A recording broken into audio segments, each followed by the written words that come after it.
ማስኪያጅ ጽሕፈት ቤት ኃላፊ በዓለም ዋጭ ስደተኞች ካምፕ አቋቁመናል።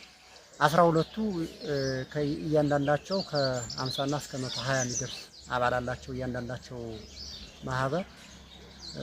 እነዚህ ማህበሮች ስናቋቁማቸው በዓለም አቀፍ ስደተኞች ተጽዕኖ ምላሽ ፕሮጀክት ወይም ዲአርዲፕ ፕሮጀክት አማካኝነት ነው የምናቋቁማቸው።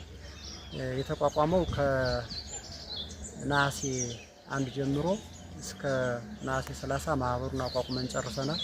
ካቋቁመን በኋላ ደግሞ ለማህበር አመራሮች በእያንዳንዱ ማህበር 16 የማህበር ስራ አመራር አለው።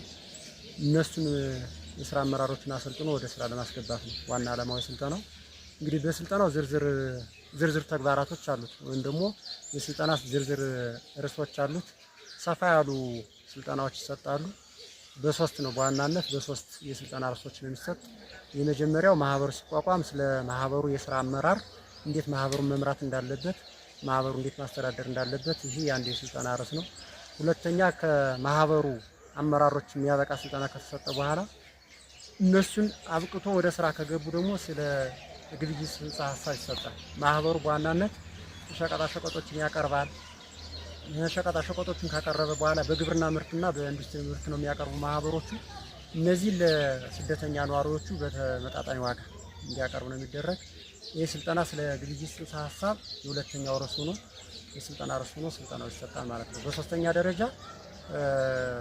ገንዘብ ቁጠባ ነው። ገንዘብ ቆጥቦ መበደር ያው ፕሮጀክቱ በሚያደርገው ድጋፍ መሰረት ተደርጎ ራሳቸው የመነሻ ካፒታል ለመመስረት የገንዘብ ቁጠባ ወይም ደግሞ ገንዘብ መቆጠብ አለባቸው። የገንዘብ ቁጠባ ማህበሩ ደግሞ ከ12ቱ ማህበር 5ቱ ማህበር የገንዘብ ቁጠባ ማህበር ይዟል።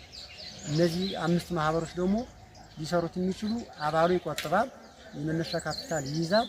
ፕሮጀክቱ በሚያደርግላቸው 780 ሺህ ብር ደግሞ የማህበሩ አባል ደረጃ ይወጣለትና ቅድሚያ የሚሰጠው ብድር ይመቻችለታል ማለት ነው። ብድሩ ከተመቻቸ በኋላ ብድሩን ወስደው የሆነ ነገር ሰርተው አልምተው ብድራቸው መልሰው ደግሞ ላልደረሰው ሰው ያለ ብድር ይሰጣል ማለት ነው። ስለዚህ በዋናነት በሶስቱ ርዕሶች ላይ ስለ ስራ አመራር፣ ስለ ግብይት ጽንሰ ሀሳብ፣ ስለ መረጃ ጥናት ማለት የገበያ መረጃ ጥናት፣ ግብይት እንዴት ይደረጋል በሚል ይሰጣሉ። የመጨረሻው የገንዘብ ቁጠባ ቀድም እንዳልኩት የገንዘብ ቁጠባዎቹ ቆጥበው እንዴት መበደር እንዳለባቸው፣ ከተበደሩ እንዴት መመለስ እንዳለባቸው እነዚህ ስልጠናዎች